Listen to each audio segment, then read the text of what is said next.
Yeah, isang pinagpalang gabi po sa ating lahat and welcome po sa ating prayer for the nations. And yan, yung share ko po, matatagpuan po siya sa Lamentations 5 verse 21. Restore us to yourself, Lord, that we may return, renew our days as of old. Amen. So praise God sa salitang napakinggan natin and let's pray. Yes, Lord, maraming salamat sa pakakatang to para i-share ng salita mo. Tuloy kang mangusap, Panginoon, as we, Lord God, listen to your word, Panginoon. Maraming salamat, O God, in Jesus' name. Amen. And, yun, yung share ko po, pinamagatan ko po siyang The Long Wait. Amen. So, Lamentation 5 is the final chapter of the book of Lamentations. Amen. Itong chapter na to present a plea to God from the people of Israel amidst their suffering after the fall of Jerusalem. Amen. Itong situation ng God's people sa Lamentations. Amen. Napaka-hopeless and nagsasuffer sila. Amen. Dahil under sila ng mga foreign rule. Amen. And they're longing for God's forgiveness and healing. Amen. And yun, sa chapter na to, amen, the children of Israel had repented their sins and were waiting for the Lord to restore them. Amen. They were asking the Lord why it was taking so long for them to be restored as God's people. Amen. Ano ba yung, bakit nga ba ganito yung sitwasyon ng mga children of Israel? Amen. After nung fall ng Jerusalem, amen, nagsasuffer sila. Nagsasuffer sila dun sa wrong choices, wrong doings nila. Amen. God punished them. Amen. And fini-face nila tong consequences ng mga maling gawa nila. Amen. And itong sitwasyon na to, ito yung naging nag-udyok sa kanila. Amen. Para lumapit sa Panginoon. They ask for forgiveness kay Lord. They repented their sins. Amen. And they're waiting sa restoration ng Lord sa kanilang sitwasyon. Amen. Gusto na nilang makalaya dun sa suffering na nararanasan nila. Gusto na nilang makawala dun sa sitwasyon na yon. And grabe yung longing nila sa presence ng Lord. Grabe yung longing nila dun sa restoration ng Lord. Kaya yun, sabi ko dito, they were asking the Lord why it was taking so long for them to be restored as God's people. Amen. Gusto na nilang makapunta dun sa promise, dun sa land which is pinili ng Lord para dun sila mamuhay. Amen. And sabi ko dito, waiting is something that is hard to do. Amen. Bilang tao, nature na natin yung mainipin, magreklamo, mag-doubt. Amen. Lalo na pag sobrang tagal yung hinihintay natin. Amen. Lalo na sa culture natin, sa generation ngayon. Amen. Nakakainip maghintay kapag matagal. Amen.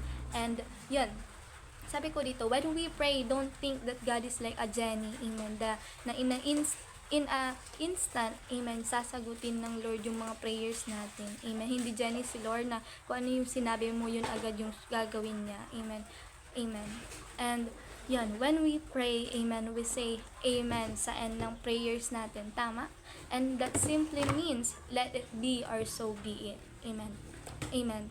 So, when we pray, amen, ibig sabihin pala pag close natin ng amen yung prayer natin, amen, we let God, amen, to have full control dun sa sitwasyon natin, di ba? We have no control of everything, amen, but at least meron tayong Panginoon, amen, who have the power to control everything, amen. We say amen sa end ng prayer natin and we surrender everything to Him, amen, dahil at yun. And ang kailangan na lang talaga natin is ang magtiwala sa Kanya.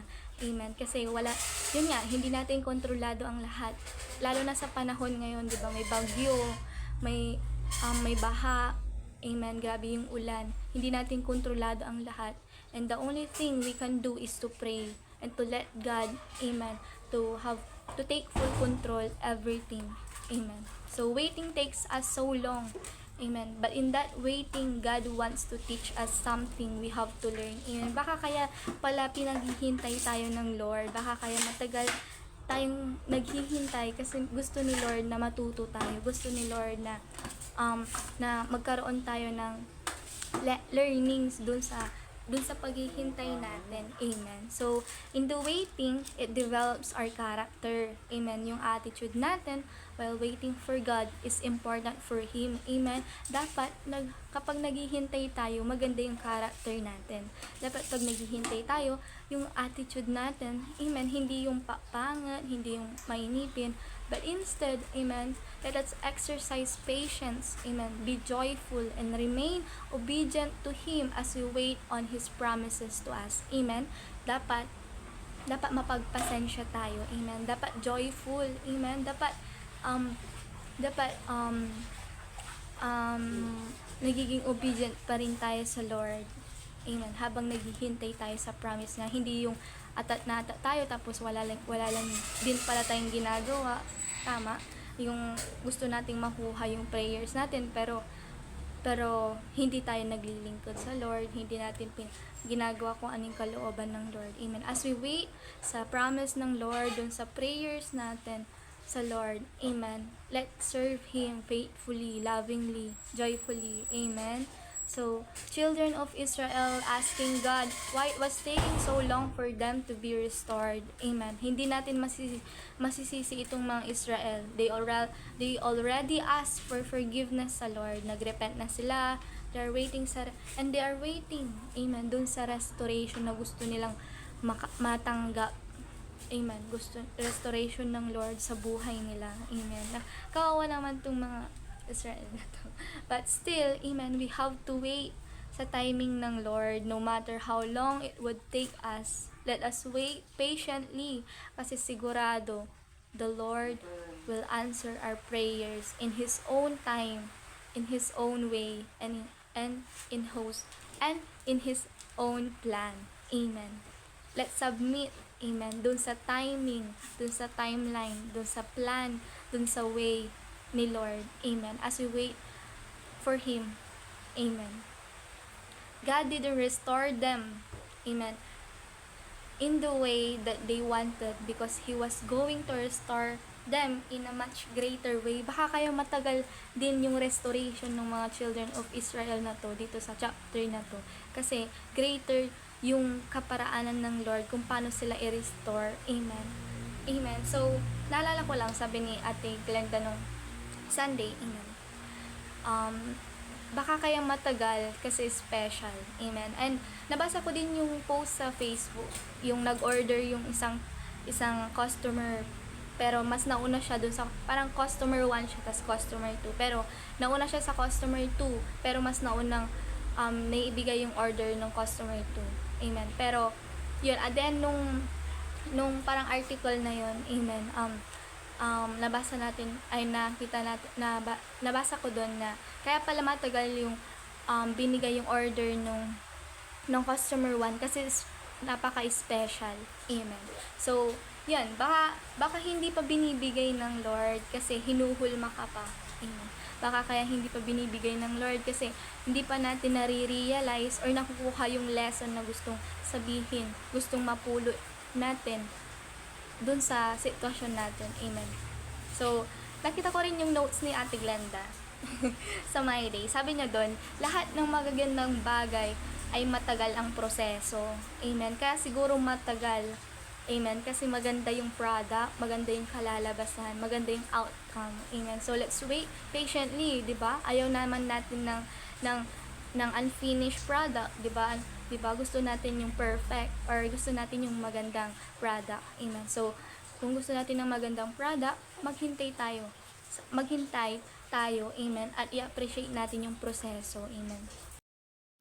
So, God is working something on their behalf. Amen. Hindi pa man makita or ma-picture ng mga children of Israel, amen, sa chapter na to, sa Lamentation chapter 5, amen. Kaya sila nag-aas sa Lord, bakit matagal yung proseso ng paghihintay nila, bakit matagal yung restoration, amen.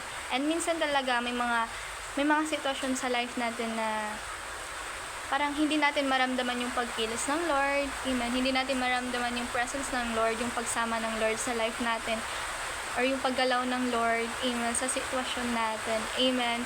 And, yun. Pero, yun, but doesn't mean, amen, na hindi dahil hindi natin na-feel si Lord or hindi natin na nakikita yung pagbabago or yung changes dun sa sitwasyon natin, amen, doesn't mean hindi na siya gumagalaw, doesn't mean wala na siyang paki sa atin, amen. Minsan tahimik ang Diyos, pero hindi ibig sabihin yan wala siyang paki sa atin, or hindi ibig sabihin hindi niya tayo kayang sagutin, amen. When we pray to Him, amen, amen, naririnig niya tayo, amen. Nakikita niya yung sitwasyon natin. He knows our situations, and He is working on our behalf, amen, sa sitwasyon natin. Or ano ba yung mga pinagpipray natin sa Lord, amen. Ano man yung mga bagay na ini-expect natin na gusto na gawin ng Lord sa life natin. Let us wait patiently, amen. Let us wait, amen, joyfully. Let us wait faithfully, amen, sa Lord, amen. Dahil He cares for us, amen, dun sa sitwasyon na meron tayo. He can change it. He can turn it all around, amen, just for your own good, amen. Amen. So, as a conclusion, sabi ko dito, whatever it is that you are waiting to God, it might take you so long to wait. Still, don't give up and firmly trust Him. Amen. Just keep on holding on, amen, sa promise ng Lord sa'yo, amen. Just keep on praying, amen. Maging persistent lang tayo sa pananalangin, amen. And just, yun, maghintay lang tayo kasi wala naman naghintay kay Lord na parang hindi sayang yung paghihintay mo, amen. Hindi sayang yung pagpapagal mo, pananalangin mo, pagsamba mo, tama. And yun, in the long run, you will receive what God has been preparing for you, amen. So kung gusto nating makamit yung pinipara ng Diyos para sa atin, let's wait, amen. Amen. Dahil may katapusan din yung paghihintay natin, amen.